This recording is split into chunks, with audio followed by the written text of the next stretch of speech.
This holiday season, give yourself the gift of quick, easy, flavorful, and nutritious meals. Factor is America's #1 ready-to-eat meal delivery service, and they can help you eat well for breakfast, lunch, and dinner. Factor meals are chef-prepared, dietitian-approved, and delivered to your door, ready to eat. So you can save time and stay healthy while staying on top of all your holiday responsibilities.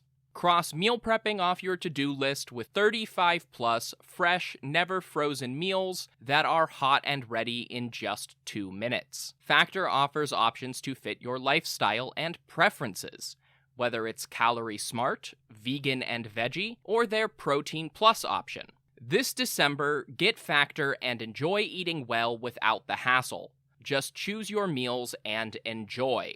Head to factormeals.com/Persia50 and use code Persia50 to get 50% off. That's code Persia50 at factormeals.com/Persia50 to get 50% off. This podcast is brought to you by Royal Fratricide. Attention, princes and kings! Does your empire have 1 million or more subjects? Do you feel like you would do a better job of leading the wayward masses than your idiot brother? Or perhaps you know that he has no right to rule because you were born at a better point in your father's life. Well then, I have a deal you can't pass up. Royal Fratricide. Simply attach 1 bottle of fratricide to the end of your spear and apply it liberally to any siblings you think might threaten your ability to claim the throne. Whether they have your father's favor, a cohort of annoying priests, or just bother you sometimes, Royal Fratricide will secure your position in the history books. Go to historyofpersiapodcast.com/Royal Fratricide and use promo code BROTHERS to get 10% off your kingship today. Royal Fratricide does not take responsibility for any coups, plots, or usurpations resulting from use. This ad is to be considered parody. Hopful Media does not endorse X sides of any sort. Please stab responsibly. This podcast is brought to you by Royal Fratricide. Attention, princes and kings! Does your empire have 1 million or more subjects? Do you feel like you would do a better job of leading the wayward masses than your idiot brother? Or perhaps you know that he has no right to rule because you were born at a better point in your father's life. Well then, I have a deal you can't pass up. Royal Fratricide. Simply attach 1 bottle of fratricide to the end of your spear and apply it liberally to any siblings you think might threaten your ability to claim the throne. Whether they have your father's favor, a cohort of annoying priests, or just bother you sometimes, Royal Fratricide will secure your position in the history books. Go to historyofpersiapodcast.com/Royal Fratricide and use promo code BROTHERS to get 10% off your kingship today. Royal Fratricide does not take responsibility for any coups, plots, or usurpations resulting from use. This ad is to be considered parody. Hopful Media does not endorse X sides of any sort. Please stab responsibly. History of Persia is a Hopful Media podcast production. This show is sponsored by BetterHelp Therapy Online. Life doesn't come with a user manual. So when life stops working for you, it's pretty normal to feel stuck.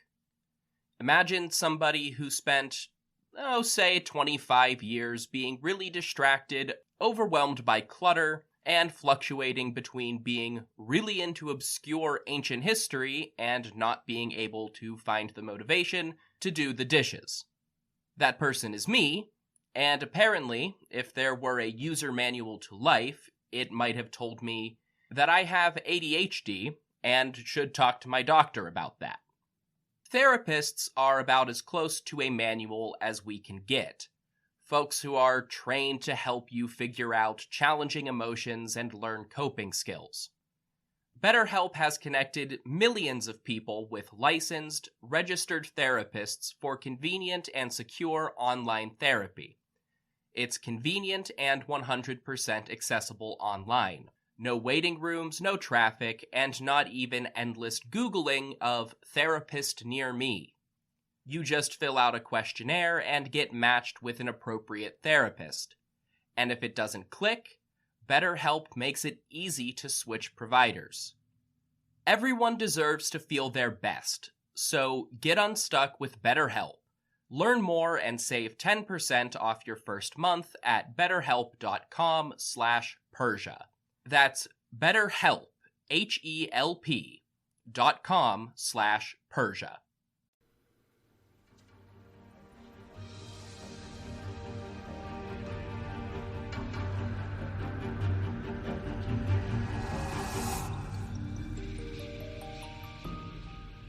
Hello everyone, welcome back to the History of Persia. This is episode 29, The Grand Tour Part 4. Unofficially, The Grand Tour Part 4, oh god, finally, I've made it, it's about time. If you got to this episode because it was the most recent in the feed, and you're a little confused how we got from 27 to 29 in one episode, you're in the wrong place. I released 2 episodes today, episode 28 and episode 29, to try and finish out the Grand Tour in one final go.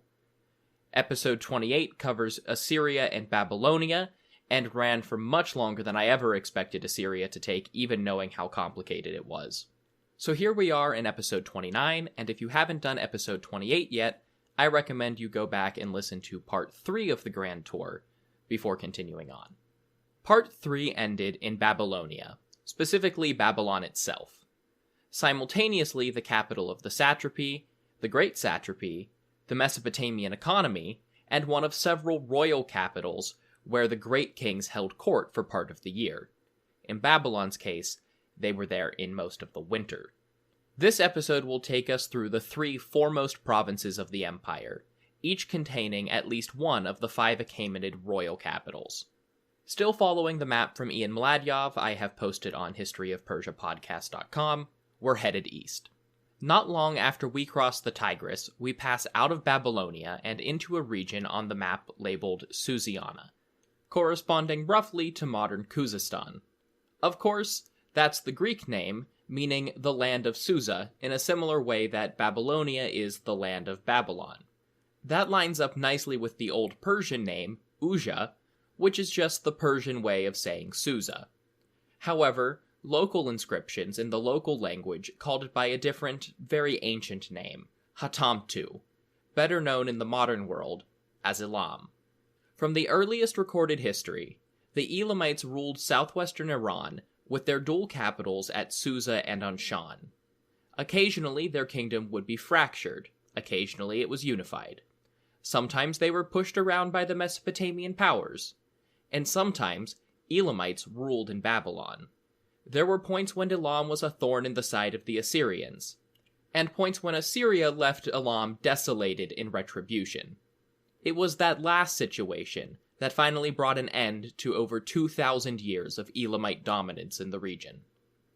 The last powerful Assyrian king, Ashurbanipal, marched into Elam and sacked the capital city at Susa. That wasn't the end of the kingdom, but it was the beginning. It seems that political factions developed and foreign invasions from other directions tore away at their territory until only the region surrounding Susa remained clearly Elamite.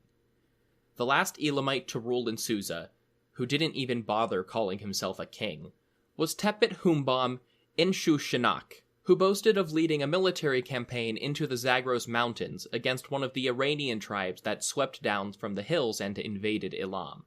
Of course, one of those tribes was the Persians, who carved out the region of Anshan as their own, and from there Cyrus the Great rose up and conquered in every direction to create his empire. In all of the stories of Cyrus's conquests, Susa is never mentioned. Immediately adjacent to the grand jewel of Babylon, the inherited imperial center in Media, and the Persian homeland itself, Susa goes wholly ignored. It must have been conquered. It would be insane to think that it existed as an independent kingdom in the heart of Achaemenid territory. Perhaps either the Medes or the Persians ruled it before Cyrus took power. Perhaps it submitted as the Persian conquerors enveloped them. Perhaps this was one of Cyrus's eastern campaigns lost to history. We just have no idea. For the first 50 years or so of Persian power, until Darius was firmly on his throne, Susa and the former heartland of Elam remained a backwater, apparently a once powerful kingdom reduced to farmland and a thoroughfare between the Persian capital and Mesopotamia. Or at least, that's the picture we have from the non-existent evidence. And yet, the Elamite influence is undeniable. Elamite text is one of the 3 scripts used on the Behistun inscription and almost every other royal inscription from there on. Elamite cuneiform was the primary language used by the scribes and administrators in the Persian heartland for most of the early empire. All of Persian history at this point in our narrative. Elamite artistic styles also permeated early Achaemenid designs second only to Assyrian influence. Some of this can be excused by the Persian occupation of Anshan. They had, after all, launched their empire as the Iranian rulers of traditionally Elamite land, probably ruling over a traditionally Elamite population. But the future of Susa itself forces me to wonder if the absence of evidence is not evidence of absence, and Susa had some real cultural prominence under the early Persians. Despite its apparent insignificance under Cyrus and his sons, Susiana, mostly due to the city of Susa itself, surged in prominence under and after Darius. Darius launched a massive building project in the city. Elamite temples were restored and began to receive royal funding. Administrative buildings were restored, and Persian monuments were built. But most importantly, Darius built a palace there. In and of itself, this was hardly remarkable. As I mentioned in Part 3, he was also constructing one in Babylon, and even as he was putting the finishing touches on Cyrus's palace at Pasargadae, he was constructing a whole new capital city in Parsa. Despite that, Darius's palace in Susa is one of the best preserved Achaemenid structures, with some of the most beautiful and well-preserved surviving Achaemenid art. And to assuage any concerns that reveling in Susa is some kind of modern bias, it was the most famous Achaemenid capital in its own time. Greek sources, the Hebrew Bible, Egyptians, and even Arachosians all recognized Susa as the place to be and often reference it as if it were the only Persian capital, surpassing all 3 of the other Iranian capital cities in fame, and matched only by Babylon in terms of notoriety. As a result, Susiana was part of the Great Satrapy ruled from Parsa itself, almost an extension of the home province, but it did actually have its own satrap who had his own palace in Susa. Persian embassies, and embassies to the Persians, usually traveled to and from Susa rather than the other palace cities where the kings held court. Despite this, there are very few administrative documents left in Susa now, while thousands of tablets survive from Persepolis. That may lead some to think we're being taken in by the near-legendary status of the city, but there's probably another explanation. Unlike Persepolis, Susa has survived as an inhabited city right up to the present. It lost much of its importance over time, but was continually inhabited, unlike Persepolis, which was abandoned after the fall of the Achaemenids. The Elamites themselves occupy an interesting place in the Achaemenid hierarchy, too. In terms of wealth and political importance, their heartland was clearly in the same category as Parsa and Media, and it is probably Elamites depicted as immortals on the walls at Darius's palace in Susa, so their people were elevated to a similar status to the Persians and Medes themselves. There must have been Elamite nobles and maybe even Elamite generals in the Persian ranks. Darius restored their religious institutions, but he did the same in Babylon and Judea, so that's not particularly remarkable. And yet, later Achaemenid kings, as soon after Darius as his own son Xerxes, placed the same Zoroastrian, or at least Iranian, religious obligations on the Elamites as they did on the Persians, Medes, and Parthians. So the people of Elam were rapidly becoming part of the Persian Empire, and becoming part of Persia themselves. That's also reflected in their language, which borrowed many words from Persian, without nearly as much exchange going the other way that we can tell.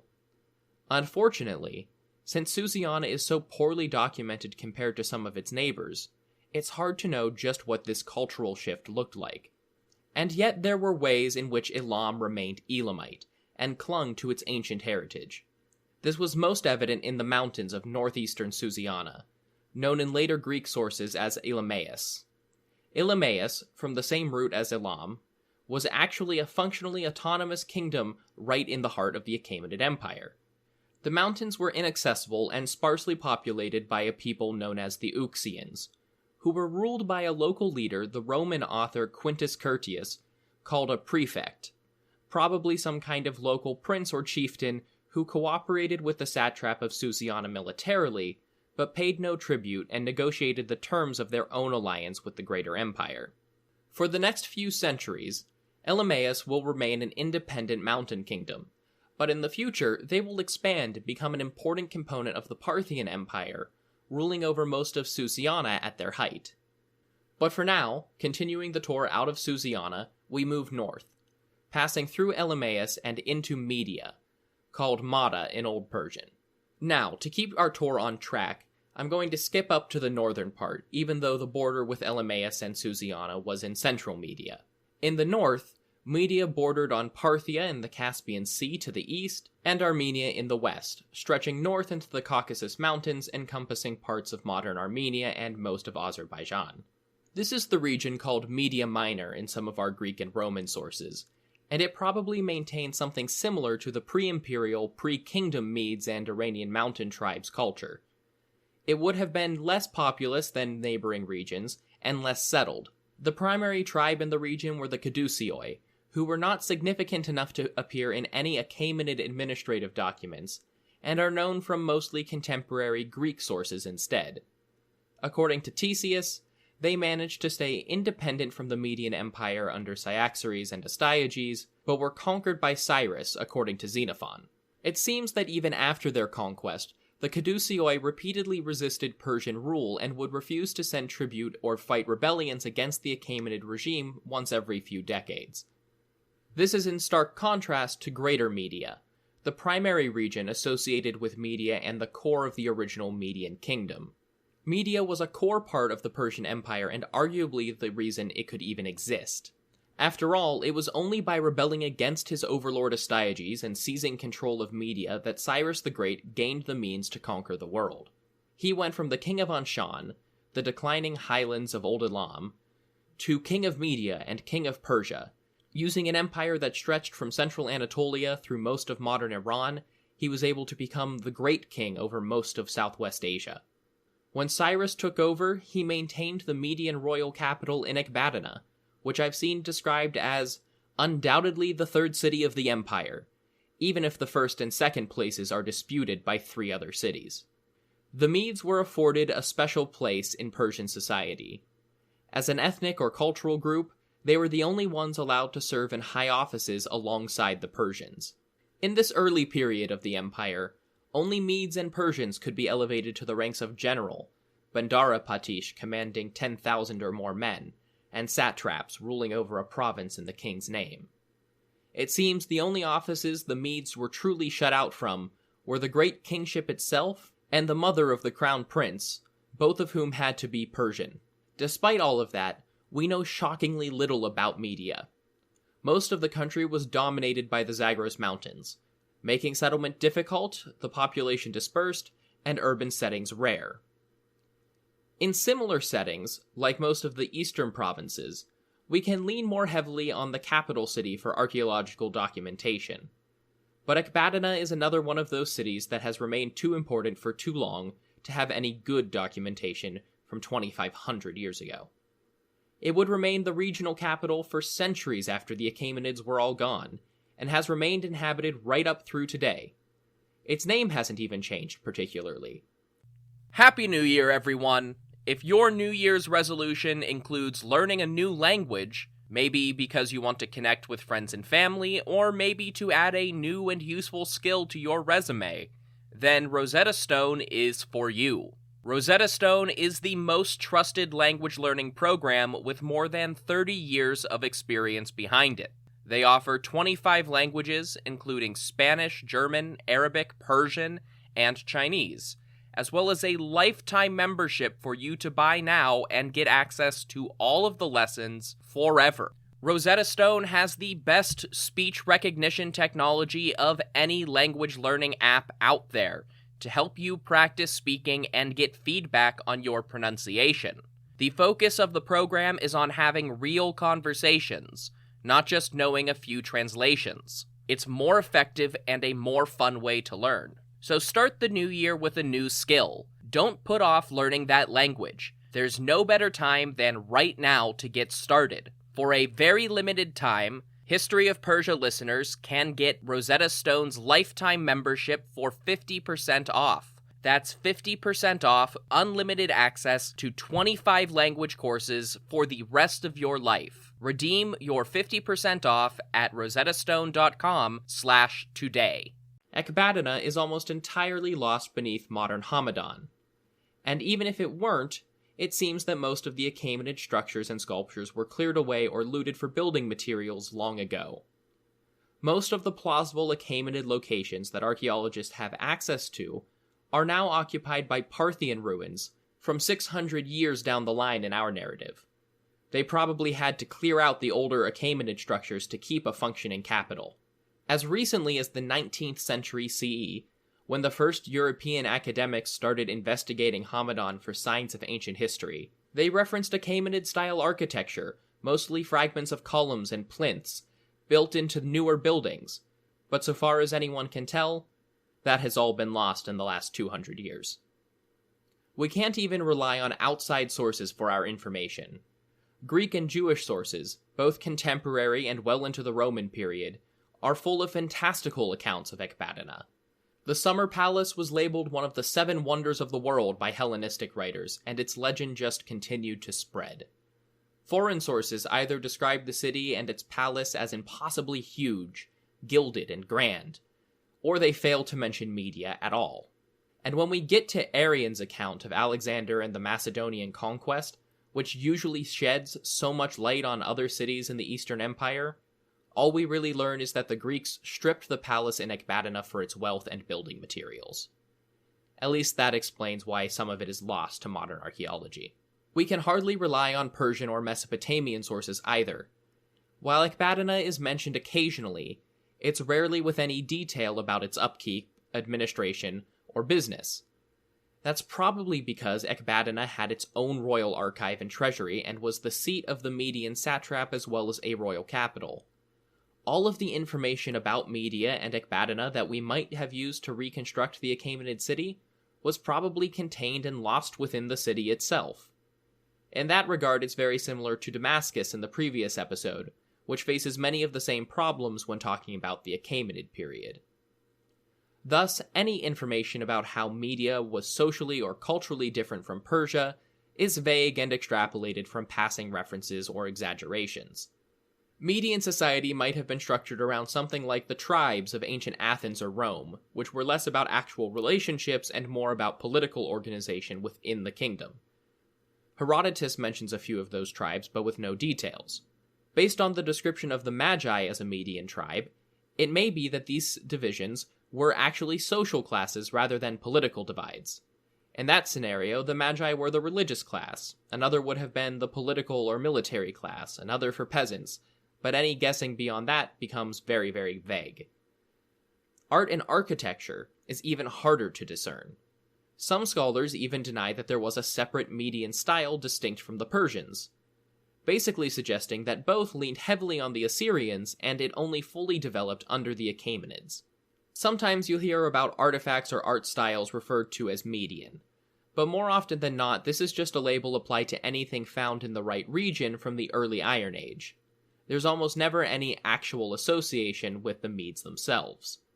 Sadly, the only thing we're able to describe with any certainty at all is the components of the Median economy, and even then only because the Medes were once depicted bringing tribute to the Assyrians or Arartians in foreign reliefs, and because the economy of a mountainous region in Iran in the 6th century is fairly predictable. The few cities that existed were hubs of handicrafts, incorporating bronze, gold, and silver, and precious stones or fabric goods, usually from linen or wool. In the valleys and lowlands, there were sedentary farmers and cattle herders. In the more mountainous regions, herdsmen took their cattle and sheep from place to place, and wherever there was sufficient room, they would raise horses and camels. Naturally, Ecbatana acted as a hub of all of this trade in the region and the terminus of several major trade routes, which allowed its wealth to grow into legend. The southern tip of Media, directly on the border with Parsa, is separated as its own subunit by Ian Mladyov. That's probably overstating reality a bit. This is the region of Achaemenid, apparently named for the tribe that lived there. It wasn't so much an administrative unit separate from Greater Media, but a mountainous hinterland where the authorities didn't exert much control. Much like Elymais and Susiana, the Achaemenid were mostly left to their own devices, and occasionally clashed with the Persian government, but more often than not it was just an unsafe region of inhospitable mountains that travelers might have wanted to circumvent anyway. Mladyov probably assigns a bit too much territory to the Achaemenid, as this was the border region between two great central provinces in the empire. There would have had to be a stable corridor without too much tribal interference. That corridor was probably along the Zyanderund River, and passed through the only city in the region. Known in antiquity as Gabai, it is now Isfahan, Iran. Finally, our tour moves south once again, and we entered our final and most important province. We did it, everyone. Welcome to Parsa. Of course, technically, this is also the province we started in, all the way back in episode 26, part 1 of the Grand Tour. I started us off in Karmana, the region east of Parsa itself, which was usually governed directly by the Persians. I also have to offer a quick correction from that part of the tour. I said the capital of Karmana was now Kermanshah, Iran. That is what the article I was reading said, but as one of you pointed out, when you actually look at the geography, it doesn't make much sense. Upon further reading, they almost definitely meant Kerman, Iran, which is very far southeast of Kermanshah and is labeled as Karmana on Ian Mladyov's map. Sorry for any confusion that might have caused. I should have double-checked that. So back to Parsa itself. This is one of the few provinces, heck, one of the few places in the whole empire, that I am consistently calling by its Persian name. If you're following on the map, you'll see it labeled as Persis, which is naturally the Greek name for the region. However, the Greek name is also the conventional name for a later independent kingdom within the Parthian Empire that will become very important much later. To draw a distinction, I'm using the Old Persian name for Parsa itself. Truly, more so than anywhere else in the empire, Parsa presents a conundrum. Paradoxically, the Persian homeland is the most important place in the empire, one of the richest in documentation and Achaemenid archaeology, and simultaneously one of the most poorly understood province, if it's even appropriate to call it that. I question whether it's appropriate to call Parsa a province, because it was not structured like one. It's not surprising that the homeland would have special privileges, but it does make it hard to describe. Parsa itself paid no taxes or tribute because, in theory, it was the recipient of all other payments. The Persian people were elevated above everyone else in terms of legal privileges and social standing. In practice, that probably meant next to nothing for poor farmers and herdsmen, but for the nobility, it gave them an edge in politics and preference in court. And yet, we still have a few references to the governor of Persia.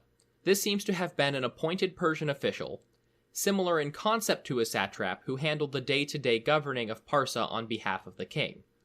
However, this governor would never have the political autonomy or leeway in his own affairs that a satrap enjoyed, because it was still the great king's province in a way that foreign conquests never were. In spite of everything, for all the ways we might want Parsa itself to be unique, impressive, and globally important under the Achaemenids, it just wasn't. Overall, it's exactly what we've come to expect from the region. Relatively dry, but not desolate. The landscape around bodies of water, be it lakes, rivers, or the sea, becomes lower, flatter, and more suitable to settled agriculture. In the highlands and regions between farms, herds of animals were shepherded from one field to the next, be they cattle, goats, sheep, or horses. The most unique thing to note about the economy is that the horses were more prominent than some other provinces, but this is hardly the first province where horses have featured in my description. Payment almost universally seems to have been paid in kind rather than coinage. Laborers were paid in rations, gifts to honor the king were given in rations, boons from the king to the nobility were given in rations. Grain, animals, beer, and wine were the currency of the land. Based on archival tablets from Persepolis, there seem to have been understood values for each commodity, so it wasn't a barter economy necessarily, but it wasn't based around money. I haven't actually talked about it much, but this would have been the case for most of the empire by 500 BCE. Only Lydia and the surrounding area really used coinage for day-to-day exchanges. It would be another century or more before the western provinces finally started adopting coinage en masse, and it wouldn't be until the Greeks and Macedonians took over in the east that they earnestly started minting coins. In many of the provinces on our tour, I've tried to cover some of the culture in the region. For the most part, that's the high culture practiced by the wealthy and noble. Sadly, for those of us interested in the culture of everyday people, it was really only the rich who could afford to set down their culture in a way that would last for 2,500 years. I could do that for Persia, but the high culture of Persia was the culture of the Persians, i.e. the ruling class of the empire. It's the culture that I look at every time I talk about Persian imperial culture for a whole episode, so there's plenty of that in the podcast already, and there will be even more in the future. So that just leaves the cities, which is usually where the real meat is. Somewhat surprisingly, at least on a very surface level, Parsa was not brimming with urban settlement in the same way as Mesopotamia or the Mediterranean coast. It may have been home to the ruling dynasty, but the resources just weren't there to support those kinds of population centers. Some more minor cities by the time of Darius would have included Shiraz, which is now the modern capital of the Iranian province of Fars, and Anshan, which was the ancient Elamite capital of Cyrus the Great. Until the time of Darius, Anshan probably remained a political and military hub of Persian rule in the region, even though it almost completely vanishes from surviving histories after Cyrus set out on his conquests. Under Cyrus, a new quote-unquote capital city, known as Pasargadae, was constructed, centered on a new palace for Persia's first king of kings. For some more detailed information on the construction of Pasargadae under Cyrus the Great, you can look back to episode 11, King of Kings. But the thing is, Pasargadae wasn't really a city. In fact, the other major cities of the region, like Shiraz, might have been founded to support it. Instead, Pasargadae should be thought of more of a ceremonial palace in an artificial oasis built from a series of Mesopotamian-style gardens or parks called paradises. It was only a place for Cyrus to hold court, start a royal necropolis, and have Cambyses coronated, or form a physical impression of Persian power and grandeur. It was not a bustling population center with businesses, markets, merchants, government offices, or foreign embassies. Under the Tayspid kings, those sorts of things were generally handled in Ecbatana or Babylon, but Darius saw the need to have a true capital in Parsa itself. Thus he co-opted a city known as Parsa. Parsa city might have been founded as a prototype replacement for Anshan. There are some vague references to it that might suggest that it was a government complex before Darius came around, but Darius made it into something famous. The city of Parsa is better known by its name in Greek, Persepolis, a literal translation of the Persian city. If there was an official settlement on the site before Darius sent his builders there, it is completely lost to us. Darius had the whole city constructed from the ground up to serve as a new royal capital. A proper city this time. Still in the heart of Parsa, it could be used to serve the same roles as Babylon, Susa, or Ecbatana. It had archives, a treasury, and a massive workforce. It also served as the hub of activity for the home province. Nobles granted land in Parsa and Mesopotamia received rations and payments, organized and dictated at Persepolis, as did the workforce for many royal complexes, palaces, and fortifications in the central provinces. The same was true for the priests and officials that maintained the ceremonial capital at Pasargadae, which lost its place as a political hub if it ever even had one, but the city of Cyrus became the religious and ceremonial center of the Persian Empire. Persepolis is, still in the form of its ruins, the clear image and example of Achaemenid imperial art, architecture, and design. Because there is no modern city, archaeologists have been able to completely pick through and analyze the whole city in a way that can't be done with most of the other Achaemenid capitals. Persepolis is actually such a momentous topic that we're going to give it its whole own episode. And that will be episode 30 in 2 weeks. In the next episode, we will go into detail about the city of Persepolis and the palace at Susa, both constructed for Darius the Great. Until then, if you want more information about the podcast or me, you can go to historyofpersiapodcast.com. That's where you can find more information about the podcast, an Achaemenid family tree down to the children of Darius, selected bibliography and podcast recommendations, as well as the support page for the show if you want to try and support us financially. The best way to support the show is through Patreon, which is patreon.com/historyofpersia, where you can get all sorts of benefits like ad-free listening and bonus episodes. But it doesn't have to be financial. The absolute best way you can help this show grow is by sharing with your friends on social media, or even just telling them in real life. On social media, you can find me as @HistoryOfPersia on Twitter, and History of Persia Podcast on Facebook and Instagram. I also encourage everyone to leave a review on iTunes, Stitcher, Facebook, or other podcast reviewing sites. All the reviews are incredibly wonderful and always appreciated. Until next time, thank you all so much for listening to this episode of The History of Persia.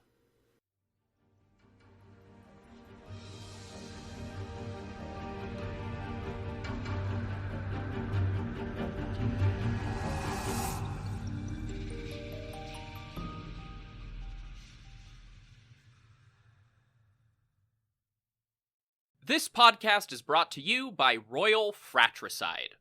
Attention, princes and kings! Does your empire have 1 million or more subjects? Do you feel like you would do a better job of leading the wayward masses than your idiot brother? Or perhaps you know that he has no right to rule because you were born at a better point in your father's life. Well then, I have a deal you can't pass up. Royal Fratricide. Simply attach 1 bottle of fratricide to the end of your spear and apply it liberally to any siblings you think might threaten your ability to claim the throne. Whether they have your father's favor, a cohort of annoying priests, or just bother you sometimes, Royal Fratricide will secure your position in the history books. Go to historyofpersiapodcast.com/Royal Fratricide and use promo code BROTHERS to get 10% off your kingship today. Royal Fratricide does not take responsibility for any coups, plots, or usurpations resulting from use. This ad is to be considered parody. Hopful Media does not endorse X sides of any sort. Please stab responsibly. This podcast is brought to you by Royal Fratricide.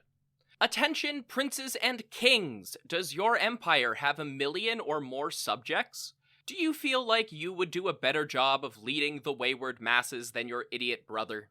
Or perhaps you know that he has no right to rule because you were born at a better point in your father's life. Well then, I have a deal you can't pass up. Royal Fratricide. Simply attach 1 bottle of fratricide to the end of your spear and apply it liberally to any siblings you think might threaten your ability to claim the throne. Whether they have your father's favor, a cohort of annoying priests, or just bother you sometimes, Royal Fratricide will secure your position in the history books. Go to historyofpersiapodcast.com/Royal Fratricide and use promo code BROTHERS to get 10% off your kingship today.